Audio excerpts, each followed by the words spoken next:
기도하겠습니다. 하나님 감사합니다. 이 시간도 함께 은혜 받기를 원합니다. 주님 역사여 주옵소서. 감사드리며 예수님의 이름으로 기도드리옵나이다. 아멘. 할렐루야. 네, 딱 좋죠. 눈도 편하고 마음도 편하고. 네. 우리 자 준비되셨나요? 아직 안 되셨어요? 준비되셨죠? 자 한번 성경책을 들어보시고, 성경책 없으신 분 계시나요? 좀 갖다 주세요. 빨리. 없으신 분. 자 한번 네, 들어보시고, 네네.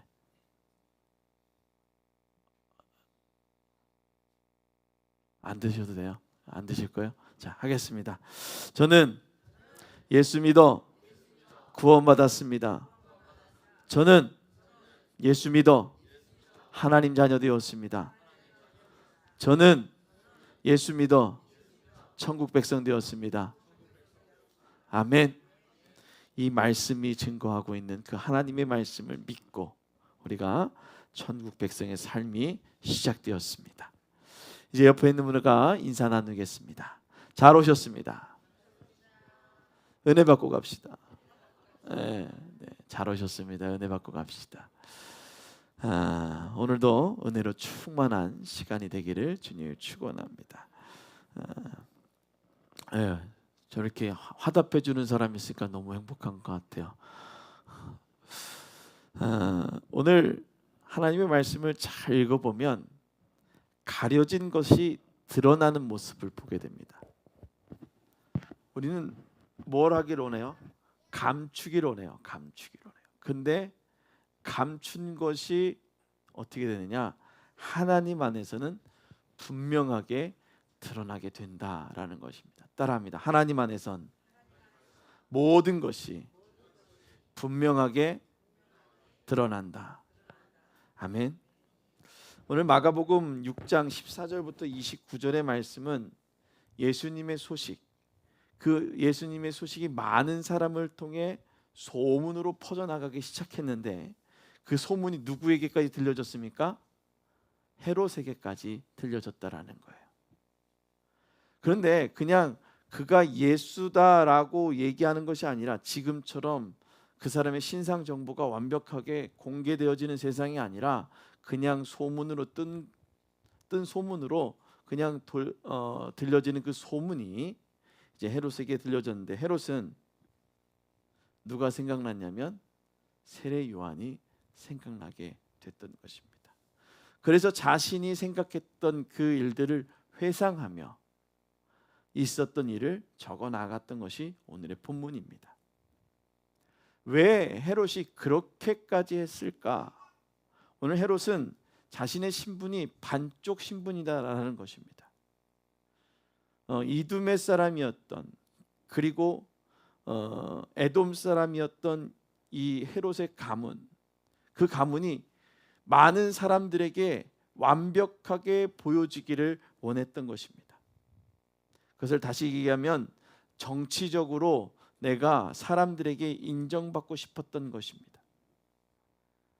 자신의 부족함을 채울 수 있는 방법은 자신의 동생 빌립의 부인인 유대인의 그 여자 헤로디아와 결혼을 해야만 자신의 욕망을 채울 수 있을 것이다 라는 생각을 했습니다.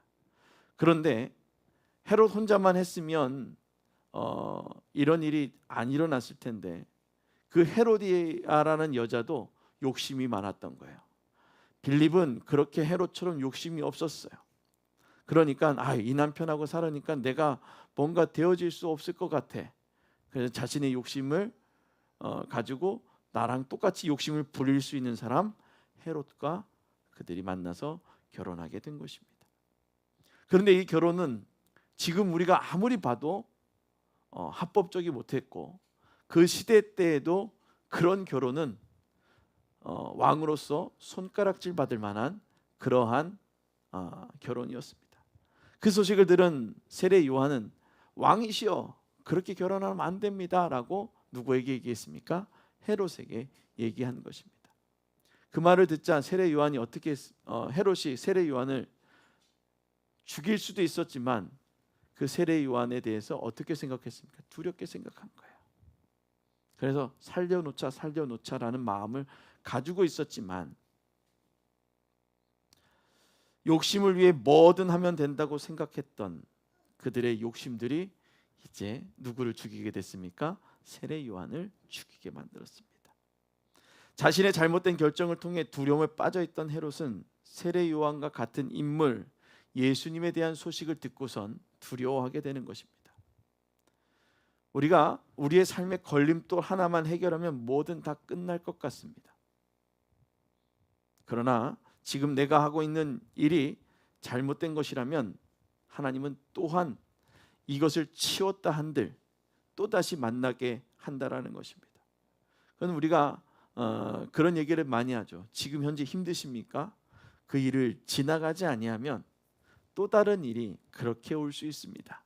버티십시오, 인내하십시오, 지나가십시오라는 얘기를 하는 것과 같이 오늘 우리는 내게 일어나는 그 일들이 변화되어져야 되고 성숙되어져야 되는 과정이라 생각하면 그것을 온전하게 하나님의 은혜로 이겨나가고 주님이 주신 힘으로 이겨나가야 되는데 뭐 하려고 하느냐?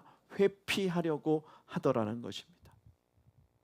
그래서 오늘 헤롯이 나의 삶의 걸림돌이었던 그 사람 하나 세례 요한을 죽이면 모든 것이 감춰지고 다 잠잠할 것처럼 생각되었지만 오늘 누구냐? 소문으로 들려졌던 예수님의 소문이 들려지자 내 속에서 했던 그 잘못된 행동들의 생각들이 어떻게 되기 시작합니까? 올라오기 시작하는 거예요. 내가 세례 요한을 이렇게 죽였는데, 내가 세례 요한을 이렇게 죽였는데. 오늘 맨 마지막 29절에 요한의 제자들이 와서 시체를 가져다 장사하니라 라고 끝났지만 오늘 세례 요한의 마음은 내가 그것을 어떻게 조금만 더 지혜롭게 라는 후회의 마음이 있지 않았겠냐라는 것입니다. 오늘 헤롯과 헤로디아의 손에 죽게 된 세례 요한은 무엇을 얘기했습니까? 회개하라, 천국이 가까이 왔느니라. 회개하라라는 것입니다. 회개는 우리가 너무나도 잘 아는 것과 같이 회개는 다른 것이 아닌 돌아서는 것입니다. 내가 가고 있는 길이 잘못된 것이라는 것을 알았다면 거기에서 유턴하는 거예요. 회개는 유턴입니다. 유턴하지 않고 계속해서 가면 돌아오는 길이 더 멀어지게 되는 것입니다. 그런데 헤롯과 헤로디아가 선택한 것은 돌아서기보다 더 멀리 갔다라는 것입니다. 더 멀리 가기를 원했던 것이죠. 그 결과 자신의 딸을 이용해서 누구를 죽였습니까? 세례 요한을 죽였다라는 것입니다. 근데 중요한 것은 세례 요한을 죽음으로 내모른 것은 그렇다 할 수 있습니다. 그러나 더 중요한 것은 그의 딸을 통해서라는 것입니다. 부모의 나쁜 마음과 했던 그 모든 행동들을 누가요? 자녀가 답습하게 됐다라는 것입니다. 우리는 하나님의 시선과 함께 울고 웃어야 합니다. 헤롯은 세례 요한을 좋은 사람으로 생각했습니다. 내게 쓴소리를 하지만 내가 있는 그 위치에서 충분히 지금 당장 죽일 수도 있었지만 참고 인내하고 그를 의로운 사람으로 생각했다는 것이죠. 헤롯이 요한을 의롭고 거룩한 사람으로 알고 두려워하여 보호하며 뭐라고 나왔습니까? 보호하며예요. 또 그의 말을 들을 때에 크게 번민을 하면서 달갑게 들읍니다. 오늘 마가복음 6장 20절을 통해 헤롯의 마음을 얘기하고 있었어요. 그가 그래도 들으려고 했었던 거예요. 첫 번째 뭐 했다고요? 보호했다라고요. 보호하려고 했다라는 거예요. 그리고 그 말을 들으면서 마음에 무엇이 있었다고요? 번민이 있었다고요. 그리고 달갑게 들었다라는 거예요.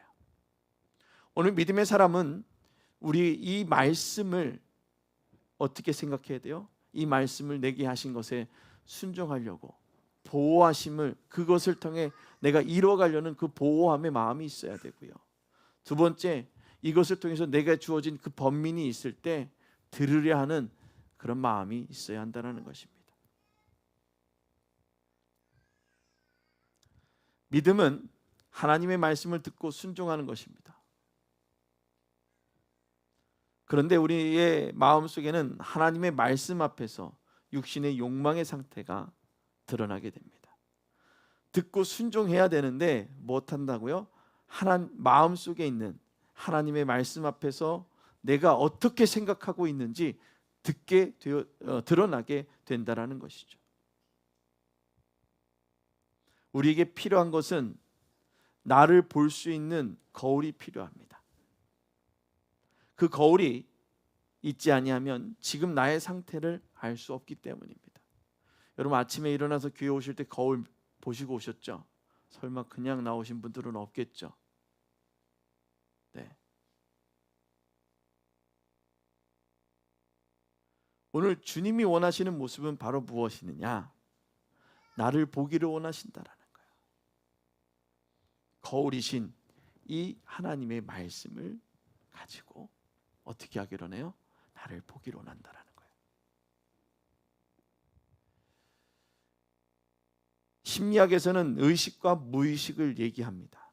그리고 의식하는 과정을 개성화 과정이라고 얘기하고 이 과정의 순간들을 분화한다라고 얘기해요. 그래서 육신의 욕망에서 사로잡혀 나도 모르게 행동하는 그 무의식의 과정들을 내가 인식하고 변화하는 이 개성화의 과정, 즉 다시금 얘기하면 순종의 과정들이 뭐예요? 우리 가운데 필요하다라는 것입니다. 그래서 그 변화의 과정, 개성화의 과정을 돕는 감독자이신 우리의 삶에 함께 하시는 누구예요? 성령의 충만함이 우리에게 필요하고 성령의 충만을 통해 나의 믿음의 상태를 점검해 보는 거예요. 내 믿음이 지금 어떤가? 성령님 내 믿음을 보옵소서. 성령님 내 믿음을 감찰하옵소서. 그렇게 성령님께 기도하는 거예요. 그리고선 성령이 내게 말씀하실 때 그 말씀을 집중하고 그 집중함으로 말미암아 내가 그것을 믿고 그 과정을 통해서 이제 변화를 시작하는 거예요. 변화는 믿음으로 시작되어지는 것입니다. 믿지 않은데 어떻게 변화가 되어질 거예요? 우리가 운동을 하다 보면 트레이너나 아니면 코치, 선생님들이 있잖아요. 선생님을 신뢰하기 시작하면은요 뭐라고 해도 갑니다. 그런데 선생님을 신뢰하지 않으면요 선생님이 실수한 것을 가지고 선생님은 실력이 없다라고 생각하기 시작하는 순간 선생님이 아무리 좋은 얘기를 해줘도 뭐라고 생각합니까? 의심하는 거예요. 실력도 없잖아. 아니에요. 실력은 누구로부터 증가되어지냐면 그 말씀을 듣고 믿고 계속해서 움직이는 나의 그 믿음으로 통해서 믿음의 움직임으로 통해서 성장되어진다라는 것입니다.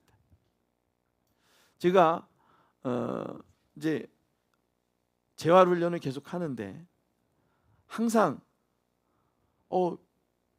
수영을 할 때 50m를 가서 처음에는 50m 가는 게 힘들었는데 이제는 200m씩 300m씩 400m씩 가도 뭐하지 않는다.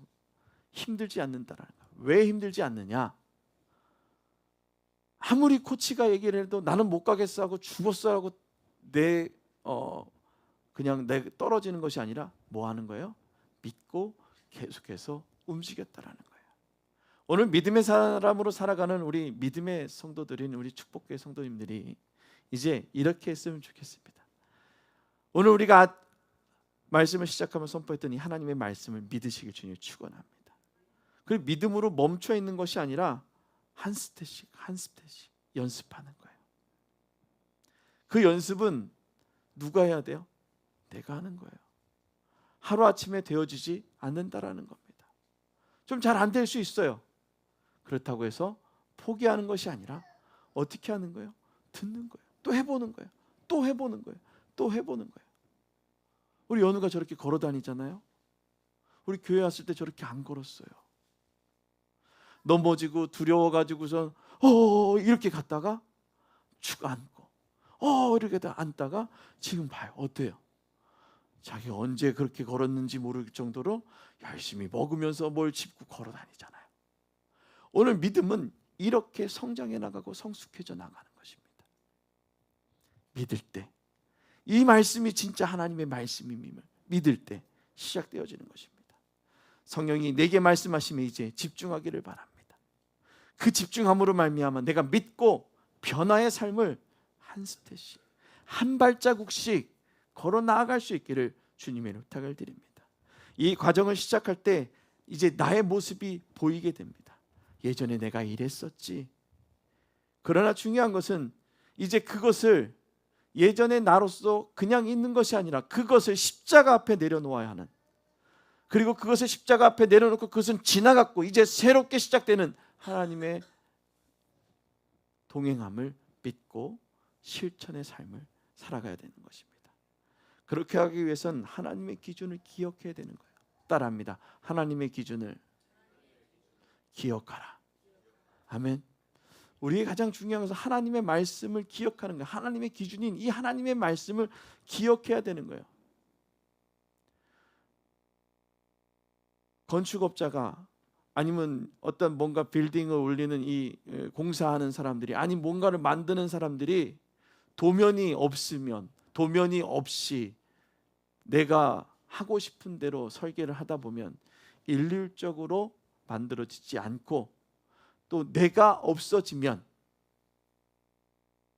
그것이 어떻게 되는지 몰라서 고쳐갈 수가 없다라는 것입니다. 그러나 오늘 하나님의 말씀은 그때도 있었고 지금도 있고 앞으로 영원히 우리와 함께하는 그 하나님의 말씀은 우리를 그렇게 만들어 주시는 거예요. 새롭게 계속해서 성숙되고 성장되어지게 하시고, 내가 성장되어지는 과정 가운데 잘못된 것이 있으면 이 말씀을 통해서 어떻게 해요? 찾아내게 하신다라는 겁니다. 믿음의 삶을 살아갈 때 하나님의 기준을 기억하는 것이 가장 중요합니다. 그 기준을 기억할 때 믿음의 실천을 살아가게 됩니다. 세상을 살아가면서 나만의 기준이 없으면 그걸 뭐라고 해요? 개성이 없다라고 얘기하죠. 그 나만의 기준이 없으면 어떻게 되느냐? 대중이 말하고 있는 정체성에 휩쓸리게 됩니다. 대중에서 이렇게 얘기하면 그 얘기가 맞나 하고, 바람이 동에서 서로 불면 서로 가고, 서에서 동으로 불면 서로 가고, 북에서 남으로 불면 그게 그냥 갈대처럼 휩쓸리게 된다라는 거예요. 그러나 하나님의 말씀, 그 기준이 온전하게 내게 있다면 휩쓸려지지 않는다라는 것입니다. 세상의 기준은 절대 기준이 아닌 자신들의 욕망을 펼쳐가는 기준을 우리에게 말하고 그것을 우선시하게 만들어갑니다. 자신들의 욕심을 펼쳐갈 기준을 만들고 그 기준을 가지고 우리들에게 그것이 절대적이다라고 말하고 있다는 것입니다. 그런데 하나님의 기준과 함께하지 않는다면 선한 사람으로 또한 살아갈 수 없다라는 것입니다. 세상의 기준에 맞춰가는 것이 아니라 하나님이 말하는 선함의 삶을 살아갈 수 없다라는 것입니다. 이렇게 그 착한 사람이 존경받아야 하는 이유라는 책 중에 뭐 이런 얘기가 있어서 여러분과 잠깐 얘기해 보려고 합니다. 태어나는 것은 쉽지만 착한 사람이 되는 것은 어렵다. 마음은 동요하기 쉽고 혼란하기 쉬우며 지키기 힘들고 억제하기 힘들다. 또한 가볍게 흔들리며 욕심은 탐하는 대로 자라난다. 그러나 단지 지혜 있는 사람이 이를 바로 잡는다. 그러니 이기적으로 살기보다 이타적으로 사는 것을 택하고 이웃을 외면하기보다 온정을 베푸는 사람을 만나면 밝게 웃어 주어라. 오늘 이 착한 사람이야말로 진짜 강한 사람이다 라는 책에서 나온 내용 중에 일부분입니다. 오늘 세례 요한과 예수 그리스도, 우리가 따라가야 될 대상이고, 많은 사람들이 저렇게 살아가는 사람 없어 라고 얘기합니다. 그런데 예수님은 그래, 존경의 대상을 넘어섰다라는 거예요. 뭐예요? 구원자이기 때문입니다. 믿음의 소속이 어디인지를 분명히 기억해야 하는 거예요. 내가 구원자로 살아가기 때문에. 그 소속이 분명할 때 생명에서 멀어지지 않는다라는 것입니다. 내 기준이 분명해질 때, 내가 그 생명에서 하나님의 기준이 내 안에 분명해질 때, 구원의 약속이 분명해질 때 나는 하나님의 생명에서 멀어지지 않는다라는 것입니다. 사랑하는 성도 여러분, 주 안에서 매인자가 되기를 주님이 축원합니다. 예수 안에 갇힌 자 되어 하나님 안에서 있는 시선의 은혜를 누리시기를 주님의 축원합니다. 그래서 우리는 우리의 시선을 하나님께 옮겨야 되는 겁니다. 따라합니다. 우리의 시선을 하나님께 옮겨라. 아멘. 우리의 시선이 어디에 있냐라는 거예요. 우리의 시선이 예배는 여기 드리고 있지만 우리의 시선과 마음의 중심들이 저기 안드로메다에 가 있으면, 세상에 가 있으면 어때요? 우린 예배를 드리는 게 아닙니다. 그냥 앉아 있는 거죠. 19세기 독일 철학자이자 사상가인 쇼펜하우어는 이런 얘기를 했다고 합니다. 깊은 만족감은 정신력이 좌우한다. 정신력을 보면 행복이 보이고 우리의 본질, 즉 인격과 얼마나 밀접하게 연관되어 있는지를 확인할 수 있다. 인간의 본질은 인간의 소유물보다 행복에 이바지하는 바가 크다는 말을 했다고 합니다. 19세기에 필요했던 것은 행복이었고 그들의 생각에 그 모든 것들이 정신에 있었다라고 말하고 있습니다. 그래서 그때에 많이 유행했던 심리학과 정신분석과 여러 가지 것들이 그 시대에 많이 유행했죠. 그래서 근데 지금도 똑같습니다. 정신이 불안하면 사람이 어떻게 돼요? 폭군이 되어지는 거예요. 정신이 평안하면 불안감을 표출하지 않습니다. 불안하지 않으니까 그 불안감이 표출되지 않습니다. 마음이 불안하면 무엇을 하든 뭐가 먼저 나요? 화가 먼저 나는 거예요. 짜증이 먼저 나게 되는 거예요. 그런데 마음이 평안해지기 시작하면, 그 안에 예수 그리스도가 주시는 그 은혜가 충만해지면 어떻게 되어지는 거예요? 불안함을 이길 수 있는 은혜를 누리게 된다는 것입니다. 그러나 모든 정신의 이면까지 감찰하시는 창조주 성령을 통해서 우리의 필요를 채워야 합니다. 누구를 통해? 성령을 통해. 성령이 날마다 우리와 함께하기 때문에 뭐예요? 성령을 통해. 따라합니다. 성령을 통해 우리의 필요를 채우신다. 아멘. 우리의 필요를 채우시는 성령을 의지하며 기도하는 거예요. 나를 아시는 주여, 나를 채우소서. 따라합니다. 나를 아시는 주님, 나를 채워 주옵소서. 아멘. 제가 보니까요, 세상에서 같이 이제 제가 일을 할 때 사람들하고 나가면요, 그렇게 죽자 하고 마셔요. 그 다음날 오면 뭐런 얘기 하는 줄 알아요? 야, 죽을 것 같아. 진짜 죽을 것 같아. 다음부터는 마시지 말아야지. 그런데 또 그 일이 생기면 어떻게 해요? 야, 오늘 먹고 죽어. 왜요? 헛헛하기 때문에. 정신이 막 너무 힘드니까 뭐 하는 거예요? 뭔가 내려놓고 싶은 거예요. 그러니까 몸이 고생하고 마음이 고생하고 다 고생하는 거예요. 그 다음날 다시 오면 그 정신에 그 혼돈 내려놨던 것이 다시 여기에 또 장착이 돼서 또 그 생각은 또 진행된다는 거예요. 그러나 내 마음의 혼돈과 내 마음의 두려움을 이길 수 있게 하시는 그 하나님, 나의 불안함의 근원을 아시고 나의 그 중심의 흔들림의 그 원인을 아시는 주님이 성령의 충만함을 간구할 때 우리를 채워주신다라는 거예요. 사랑하는 성도 여러분, 헤롯의 시선은 자신의 욕심 안에서 자신이 썩어져가고 죽어가는지 몰랐습니다. 불안한 마음은 지금 내가 하고 하는 행동의 잘못됨도 생각하지 못하는 상태가 됩니다. 믿음의 성도는 이제 성령의 충만을 벗어나서는 아무것도 할 수 없음을 고백해야 합니다. 그가 이끄시는 대로, 그가 순종하는, 그가 말씀하신 대로 순종할 수 있는 믿음의 모습으로 살아가야 합니다. 누가 말씀하시는 대로요? 성령이 말씀하시는 대로. 신앙은 외식하는 자가 아닌 진정으로 하나님을 바라보는 삶을 살아가야 합니다. 이런 삶은 의식이라고 합니다. 내가 의식함으로부터 시작되어지는 거예요. 우리 안에 역사하시는 하나님의 임재를 의식하는 거예요. 내가 정신적으로 늘 생각하고 하는 거예요. 의식한다는 것은 의식이 있다라고 말하는데, 의식이 있다라고 말하는 것은 살아있다라고 말할 수 있습니다. 생명이 있고 살아있다면 이제 움직일 수 있습니다. 믿음의 성도들은 생명력이 있는 삶을 살아가야 합니다. 그리고 생명력이 있는 삶을 살아갈 수 있습니다.